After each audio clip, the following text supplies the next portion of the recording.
Organisation एक लंबा process है जिसको हम प्लानिंग और प्रैक्टिस के साथ में ही धीरे धीरे करके सीखते हैं। एक दिन में ना तो कोई ऑर्गेनाइजेशन किया जा सकता है और ना ही किसी जगह का ऑर्गेनाइजेशन एक बार करके लंबे समय तक वैसा ही बना रहता है।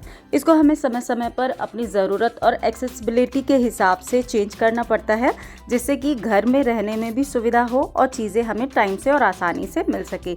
आज आप सबके साथ में शेयर कर रही हूँ अपने घर का ऑर्गेनाइजेशन, जो कि मैंने एक ही दिन में किया है। अगर पसंद आए वीडियो तो लाइक ज़रूर कीजिएगा। तो चलिए वीडियो शुरू करते हैं। घर के डेली हाउस होल्ड चोर्स के अलावा कुछ ऐसे काम मैं हमेशा प्लान करके रखती हूँ जो कि मुझे हर दिन करने होते हैं, जिसमें कि आज मैंने डिसाइड किया घर के कुछ हिस्सों को ऑर्गेनाइज करने का। कोई भी चीज़ हमें जब तक बॉदर नहीं करना स्टार्ट करती है तब तक हम उस तरफ ध्यान नहीं देते हैं। तो आज वही मेरे साथ में हुआ। काफ़ी टाइम से सोच रही थी आज करूँगी कल करूँगी, लेकिन मैंने आज फाइनली डिसाइड किया कि इन चीज़ों को क्लीन करना ही है। अभी कुशन्स और रनर को एक ही जगह ऑर्गेनाइज करके रखने से मुझे ये चीज़ें जब भी चाहिए होंगी एक ही बार में मिल जाएंगी। तो इनको मैंने इस वाले अलमीरा के अंदर सेट किया। इसके अलावा घर का बहुत सारा ऐसा सामान होता है जो कि हम डेली बेसिस पर यूज़ नहीं करते हैं, तो उनको मैंने आज लॉफ्ट में सेट कर दिया। और लॉफ्ट के अंदर बहुत सारा सामान ऐसा था जो कि हम जनरली यूज़ नहीं करते, तो समय समय पर उन चीज़ों को डिस्कार्ड करना भी बहुत ज़्यादा ज़रूरी होता है। तो उन चीज़ों को भी मैंने डिस्कार्ड किया है और लॉफ्ट भी काफ़ी हद तक खाली हो गई थी, तो मेरा बाकी का सामान जो था वो उसके अंदर आराम से आ गया। अब बारी थी इस वाले रूम को अच्छे से सेट करने की और डस्टिंग क्लीनिंग की। तो ये चीज़ें तो मैं डेली बेसिस पर क्लीन करती ही हूँ, लेकिन जब हम सफाई करते हैं तो जनरली आगे आगे के साइड में करते हैं। लेकिन आज मैंने पूरा टीवी के बैक साइड में भी अच्छे से ब्रश की हेल्प से डस्टिंग की, और जो हमारी ट्यूबलाइट वगैरह होती है, वॉचेस वगैरह, वॉल क्लॉक होती है, उसके ऊपर भी मैंने अच्छे से डस्टिंग की, जिससे कि ये इसके ऊपर जो धूल वगैरह जम जाती है वो निकल जाए। सोफ़े को भी अच्छे से डस्टिंग करने के बाद में मैं इस तरीके से कवर करके रखती हूँ, जिससे कि ये वाला दरवाज़ा सामने वाला खुला रहता है, तो धूल वगैरह कोई भी आती है तो सोफ़ा डैमेज ना हो। इसे देखने में भी अच्छा लगता है, एक कुशनिंग भी मिल जाती है और दूसरी चीज़ डस्ट वगैरह से भी बचा रहता है। घर के खिड़की दरवाजे यूँ तो मेरे वीकली बेसिस पर क्लीन होते ही हैं। इनको सभी को मैं अच्छे से खोल करके इसके अंदर जो भी डस्ट होती है या जाले वगैरह होते हैं उनको अच्छे से क्लीन करती हूँ। लेकिन हाँ, जब भी मैं बेडशीट वगैरह चेंज करती हूँ एक बार हल्का सा हाथ ज़रूर लगा देती हूँ। इससे जो भी डस्टिंग करने में ईजी रहता है, और अगर आप किसी दिन छोड़ भी देते हैं तो वो सफाई अच्छे से बनी रहती है। समय, ज़रूरत और प्राथमिकता के आधार पर ही मैं अपने घर के ऑर्गेनाइजेशन को प्लान करती हूँ। आज डिसाइड किया कि किचन की टाइल्स वगैरह अच्छे से क्लीन करनी है, लेकिन ये सुबह सुबह के जो वक्त होता है ना वो बहुत ढेर सारे काम लिए होता है, तो इस समय तो मैंने थोड़ा सा अवॉइड किया। इस समय फ्रिज के जो भी 2-4 कंटेनर थे जिसमें मैं चीज़ें स्टोर करती हूँ उनको क्लीन किया और उनको साफ़ करके रख दिया है। लेकिन हाँ, आज दिन में ये काम करना ज़रूर है। सुबह इतना जो भी काम हाथ में आता है उसको कर लेती हूँ। इसके बाद में बारी आ जाती है घर की साफ़ सफाई की, और ये तो डेली बेसिस पर ही होती है। लेकिन हाँ, घर की साफ़ सफाई के साथ में सेल्फ़ केयर का भी ध्यान ज़रूर रखना चाहिए। इन्हीं कामों में से हमें खुद के लिए भी टाइम निकालना होता है। तो हेयर ऑयलिंग करनी थी, तो पहले मैंने सफाई की, थोड़ी सी सफाई की, और उसके बाद में ऑयलिंग करनी। काम तो हम सभी करते हैं और पूरा दिन अपना ही है, जैसे मर्जी काम कर सकते हैं, लेकिन अगर इन्हीं कामों को हम एफिशिएंसी के साथ में करें तो कम समय में हम ज़्यादा अपने काम निपटा सकते हैं। तो मैंने भी यहाँ पर मॉपिंग करने के बाद में नहा लिया था, और उसके बाद में जो ज़रूरी चीज़ होती है वो पूजा करने का काम होता है। तो ये अपने डेली लाइफ में ज़रूर शामिल करना चाहिए। मैं हमेशा ही कहती हूँ आप सबसे, इससे खुद को भी स्ट्रेंथ मिलती है और अपना मन भी पॉजिटिव होता है, अच्छी वाइब्स आती हैं। तो मैंने पूजा करने के बाद में बारी थी जो मैंने सुबह लॉन्ड्री का काम किया था, और ये फ्राइडे का वीडियो है, आप सबके साथ में फ्राइडे का वीडियो मैं शेयर कर रही हूँ। तो इस टाइम पर तो धूप अच्छी निकली हुई थी, तो आज मैंने लॉन्ड्री का काम किया था। काफ़ी सारे कपड़े तो मैंने वॉश भी कर लिए थे, और मॉर्निंग में इस तरीके से ये जो कपड़े ड्राई हो करके आए थे तो उनको मैं क्या करती हूँ, जो आयरन वाले हैं हैंड टू हैंड, आप सबके साथ में पहले भी शेयर कर चुकी हूँ, एक किस तरीके के दुपट्टे में बांध करके रख देती हूँ। जब भी आयरन करने होते हैं तभी मैं निकाल लेती हूँ, अदरवाइज़ ये फैले हुए नहीं रहते। तो इसके लिए ज़रूरी है कि हर चीज़ का एक पर्टिकुलर स्थान अगर हम फिक्स कर देंगे, यानी हर चीज़ को अगर उसका घर दे देंगे, तो ये चीज़ें ना बिखरी हुई नहीं रहेंगी और अपने घर में अच्छे से सेट रहेंगी। तो इसी तरीके से मैंने वो जो कपड़े बांधने वाले थे उनको तो बांध करके रख दिया, और कुछ कपड़े मुझे उठा करके रखने थे जो मैं अभी कुछ टाइम के बाद में यूज़ करूँगी, जैसे कि साड़ियाँ वगैरह, तो उनको मैंने हैंड टू हैंड यहाँ सेट कर दिया। खाना हमारी लाइफ का एक इंटीग्रल पार्ट है, तो काम हम चाहे जितने भी करें इसको नहीं छोड़ सकते हैं और बच्चों की पसंद का भी ध्यान रखना पड़ता है। अभी रिसेंटली कुछ टाइम पहले मैंने ये खरीदा था एक वॉफल मेकर, जिसको मैंने आज यूज़ किया। मुझे उतना अच्छा नहीं लगा और मैं सच बताऊं तो ये मुझे वेस्ट ऑफ मनी लगा।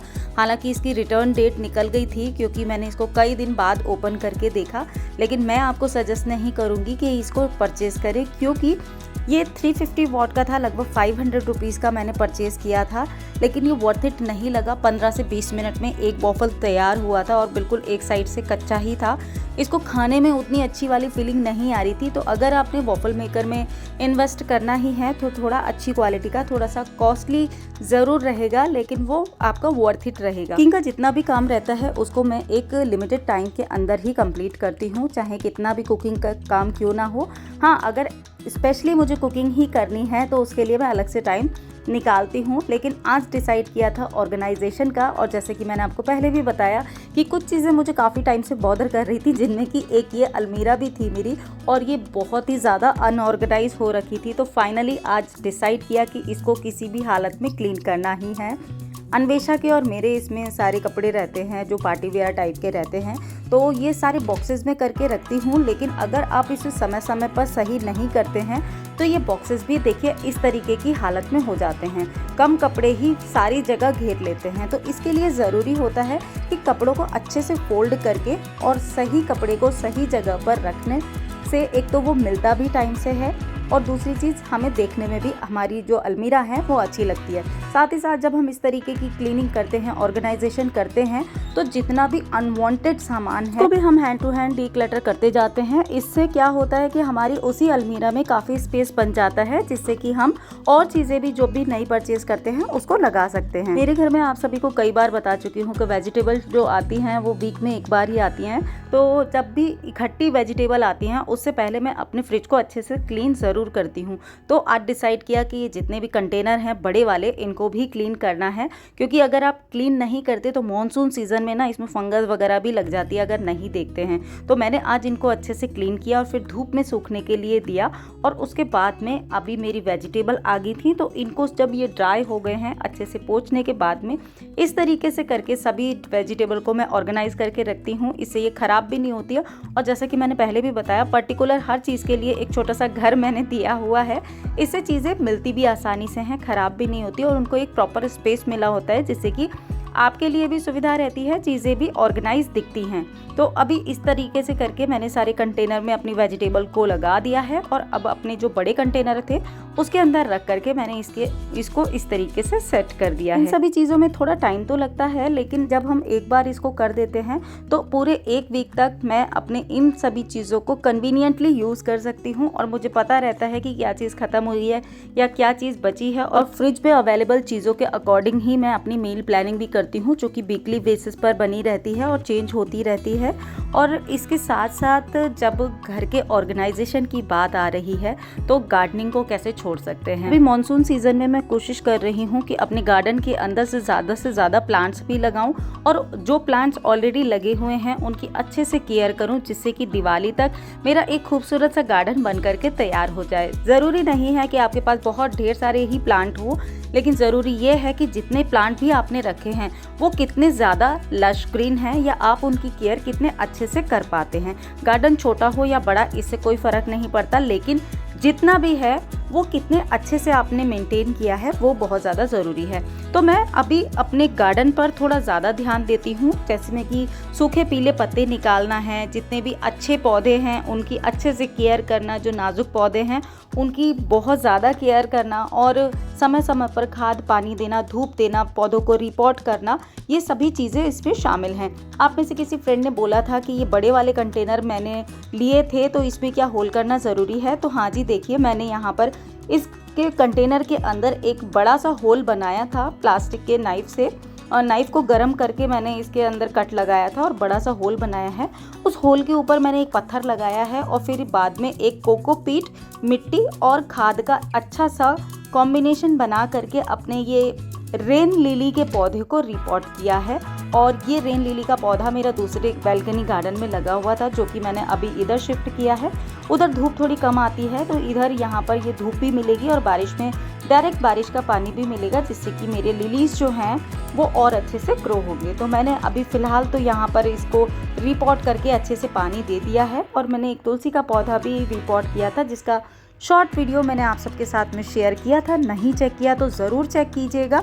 और सावन में तो तुलसी लगाना वैसे भी बहुत शुभ माना जाता है। अगर आपने भी अभी तक नहीं लगाई तो ज़रूर लगा लेना।